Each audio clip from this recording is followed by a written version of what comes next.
Hi guys, and welcome back to this one. This time we're gonna be spending a lot of time rebuilding the entire front end with lights and everything, put it back together, and test to make sure that everything works.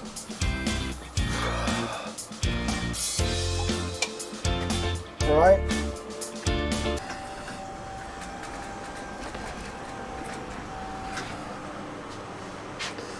This big boy started right up today.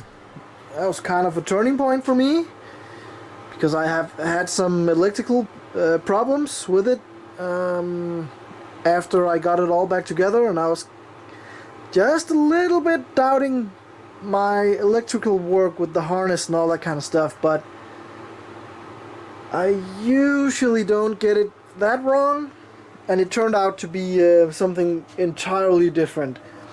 On my starter, somewhere down there, is a connector on the back where the signal from the car, from the ignition switch goes to, and it switches the relay and the starter turns.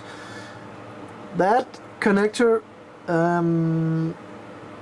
was actually not seated properly inside the starter, so I had to take it all apart with manifold and master cylinder and cooling hoses and everything to get the starter off and get that stuff done, get it all back together and got it started. I did that off camera, and I was really just rushing through it because, oh man, I hate that kind of stuff. But I had a feeling it was that the problem was there, and it showed that it actually was, so that's great. It fired up. Doesn't appear to have any leaks anywhere underneath the car, so coolant is still inside or it's just all burned up. I don't know.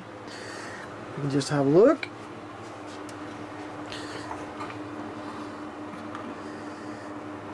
It does appear to have some coolant in there. That is so good. And it actually sounded a lot better when I started it up than it, well, for memory, or what you want to call it, that it usually does. So I actually think that all the trickery we did with the wiring, getting everything grounded right and getting all the supplies beefed up and all that stuff, I think it made a difference. I hope so. We'll see once I get it enough together to get it through some heat cycles. Right now there's no exhaust on it, so I don't want to run it for extended periods of time because of my neighbors. So, but it started, and that is the most important thing. That I haven't forgotten it completely, how to harness up a ignition old ignition style cars. So that being said, now it's time to get all the receiving ends of these connectors done up. As you see, there is a few. Some of them are turn signals, some of them are position or daytime running lights, what you want to call them. And then there is the new system with the headlights and being able to turn on and off the low beams on the center ones and run constant low beams on the outer ones. And then when you go to switch to high beam, it will all be running high beam at the same time. So that goes to this little bad boy here. I've decided to put it in the engine bay to get it out of the car, to get it in here. I think it looks really clean. The only thing really left is to make some sort of a mounting bracket or plate or whatever you want to place it on. So small jobs here. Getting this last piece of glued crimp on the big rubber boot here and the harness what goes inside the car. Otherwise it's been done up with cable ties. New hardware, new lines for the release, also done up with new holders and everything. So it's actually coming together quite nicely, I would say. This is the part I really enjoy. I spend some time just looking at it sometimes. I get new ideas. Sometimes you spot something you didn't do quite right, that kind of stuff. But so far I'm liking what I'm seeing. I'm happy with my choices. I really feel this black engine bay just frames the engine pretty good. As you remember before, this wheel down here for the water pump and the fan, it was blue. Also the big gear on the crankshaft was also blue. I think they did that to match these blue leads. Also the oil dipstick was painted blue at some time. So this was painted the correct yellow. I like it a little old school. I think a little color is in place, but this should just be as it is. This, I don't really know if this is original or if this was painted at the same time of the car. I kind of dig it though. It kind of depends on what color I'm going to be painting the car. I've done a lot of that wrinkle paint, you know, before. I don't really know if that's in style. I don't really care though. If I want to do it, I'm just going to do it. So, but I think it will be a bit dull if you just paint it wrinkle black. Also, my experience with this wrinkle paint is it holds oil and grime really bad, so it's hard to get as clean as a shiny surface like this. So that is a matter of opinion and what you want to do. But I think so far, for now, I will be doing the headlights. There's this big pile of crap right here. Here we go. This bad boy. And this is for the right side, or left side, sorry. And of course the other side for the other side. But this has been painted, rattle can painted at some point. Really not cool. Just covering rust and not been primed and all kinds of stuff. So that is really bad. I think I'm going to have to take all this apart and redo it completely. I don't want this, you know, red contrast, ugly stuff. So that's gonna be some work because these needs to be adjusted, and my experience is when you take this apart, all the old rusty screws like this, they are going to break and you're going to have to source new. Also brackets and stuff might do funny stuff. So it's not just a case of just measuring everything and then trying to get it to sit the same place. Once you take this bracket apart, and this is a two-piece bracket, once you take this apart and put it back together, it's not gonna fit anywhere like it did. So I really want to clean up the glass and repolish them, the lenses. So also has there been, what is this? I think there's a little hole for a bulb, for a position light on the inner. What the hell? I never saw that before. I just think we're gonna take these apart and see what they're like inside and get all this stuff painted up so we can get all the lights and stuff on the front. Also the brackets for the smiley bumper, the front bumper. What else are we missing? Turn signals. And then I am going to be redoing the all the mounting holes and threads for the fenders. On this side we have one missing, which never had a bolt in it. We have the other ones are threaded. I think it's 6mm bolts. And there's one that's broken, it's never taken out, and one that's missing from when we rebuilt the entire front. So I want to redo all these. Probably should have done that when I was doing all the rust repairs, but right then and there I kind of didn't want to get into it. Also on this side they've just been drilled out, all of them, so there are no threads. It's just holes in no apparent order, or doesn't make any sense because they're not, you know, not even the same size. So I think I'm gonna be putting in some threaded rivets. Also the fender is gonna lay on top, so you're never gonna see it, and I'm gonna be laying down a small strip of a small weather strip of sorts. So that is kind of what is going on and what we're gonna be spending some time on next.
Alright, this is the complete headlight assembly, disassembled and restored, fully restored. All the rust have been removed, if there was any. Paint, just a lot of overkill stuff, polishing the lens, adding these Osram Nightbreaker, the new 200% brightness. Trying to see if we can make these old lights work like a more modern light. A lot of people just say, throw in some xenon bulbs or some LEDs, but LEDs or xenon bulbs in these reflector headlights doesn't work that well. It'll just scatter all over the place, blind everybody. If you have a reflector setup, it's a different matter, but this is not going to work. The best bet you have is putting these in, but this will also require upgraded electrical system and harness. And as you know, we already did that. All the electricals on this car is completely beefed up and ready. So this is an attempt to try and get the best result out of this. If this doesn't work or get the result I want, there's always the retro brights, refittable lights that you can put in the old style, and it will be LEDs. But I'm guessing that this will be just as good for now. So everything is ready. Let's get some bolts and some hardware and start getting this back together.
And there you have it.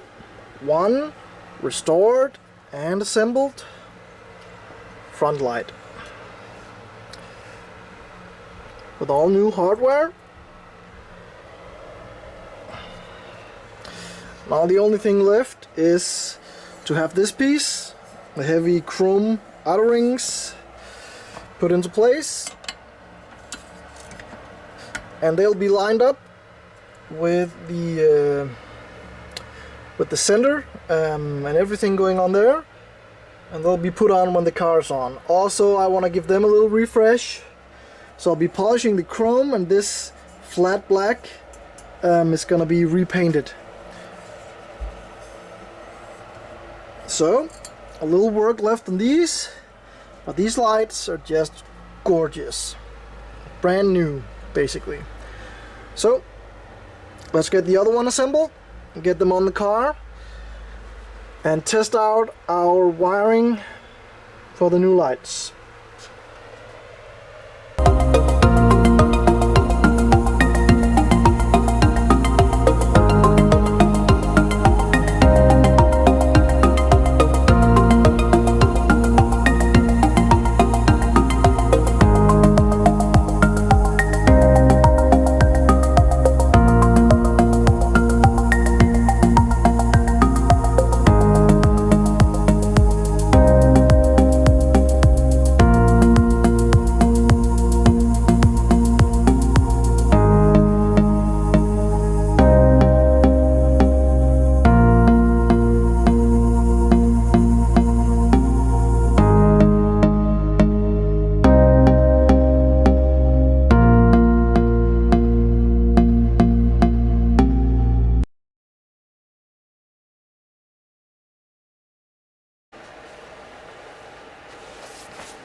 Alright, I think this is some daylight running lights, whatever they're called, at the bottom, underneath the bumper. As you may notice, everything was painted this metallic gray, and normally these are chromed or highly reflective on the inside. Painting them, not so much. But there's a method to the madness. This will, with a bulb, just look very dull, dark. Also, the surrounding, everything will just absorb heat. And these were running 21 watt bulbs. They're just supposed to be running 10 watt bulbs. So I'm going back to 10 watts. Also, I have bought this reflective mirror finish, which you can cut to whatever size you want. And instead of trying to paint this chrome or whatever, the thing is with chrome paints, they're not chrome. They will never be chrome, and they're not even close to chrome. They're good looking silvers, and that's about it. To get the reflectiveness that you need stuff like this, or you need to get it chromed, because spray paint chrome is just silver. And it's also not for outside use. If you get moisture in there, it's gonna destroy it. You can't put clear lacquer over it, it'll also destroy it. You can't even touch it, because that'll start messing it up. So no chrome paints, it's just snake oil, doesn't work. So I'm gonna be making a little template that we can put in here that's gonna be fairly simple, and with the bulb and with the lens on, nobody's gonna be the wiser. So that's a little quick fix, a cheap solution, instead of just going out and buying a reproduction. I want to stick with the original metal ones. I think they're kind of trick. Also, that they are still with the car, together with the lenses. So let's try and see if we can work this out.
And that being done, just testing it with some leads from a battery, and it looks just amazing.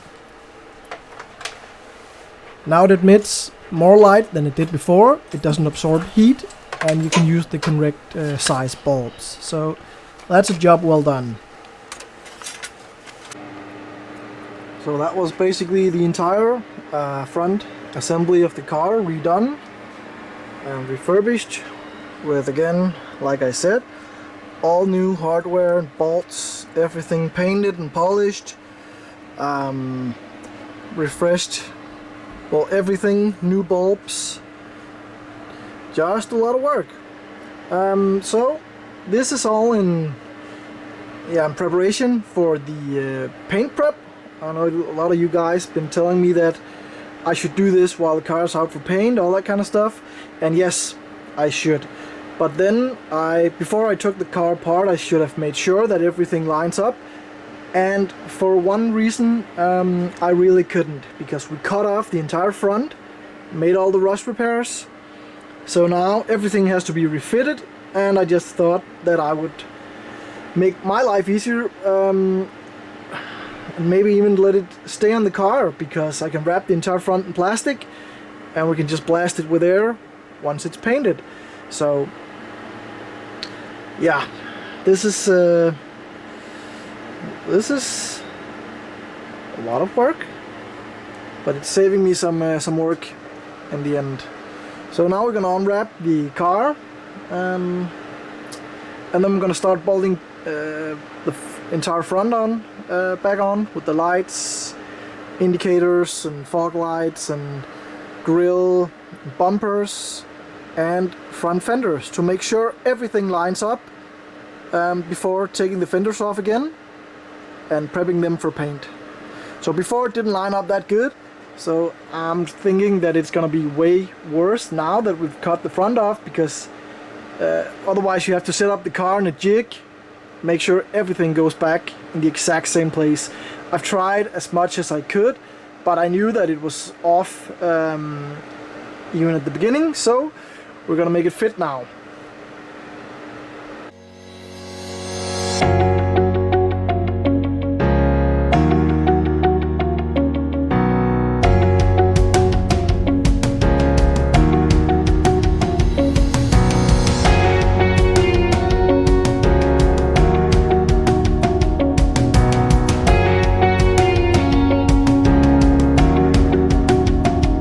Finally just got done with all the wiring throughout the car for the new headlight setup.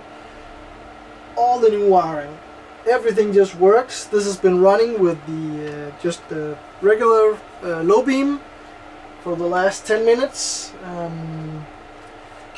getting a little hot, but they're supposed to, and it just works.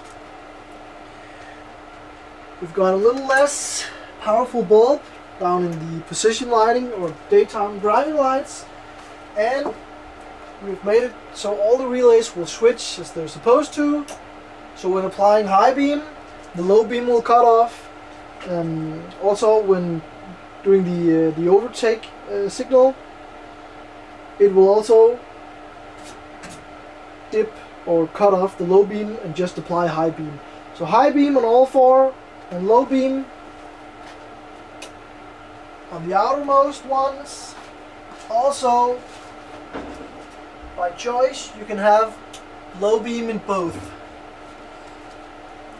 That means that if you turn off the regular lights, you'll still be able to run low beam in the centermost. And I'm thinking about coloring these yellow, but I'm not really sure yet. I'm thinking about it, but I don't know, still don't know the color of the car, so let's see. It's pretty easy when this is taken apart to even apply yellow film or just some yellow glass staining.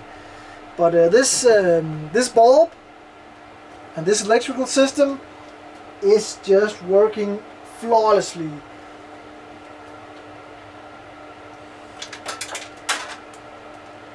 There are no dips in the currents when you change up or down, high or low beam, everything is just supplied the way it should through the new really beefed up wiring harness. Everything's fused where it needs to be, and it just works perfectly. So also turn signals and everything else works. The hood's been fitted and will fit. So now it's only a matter of getting the dash back in the car, making sure that all the lights and all the instruments and stuff like that will work. Maybe fire it up one more time just for fun, and then taking it all apart and getting the rest of the rust repairs done. So this is a huge step. I'm glad I did it, because as I said, the old electrical system has just been flawed from day one. Whoever made it made such a terrible job. Yeah, I'm not really into like shaming and say that, oh, they did it and they did it and stuff like that, but sometimes the things that have been done are just so bad that I'm just going to be pointing that out. Somebody's probably also going to look at my work at some point and say it's inadequate, but for now, for me, this is some of the best I can do, and from my knowledge, this is exactly what is needed. So one last thing, we haven't switched on the switched positive for the alternator, so we're not sure it's charging, but we can easily check that when we start the car. So that is on the list to do. Also, as I said, the dash back and getting the charge. I'm making a charge light set up so that we can see if the alternator is charging or not, to like have this modern touch when everything else is updated. So let's get all that stuff fitted and take it from there.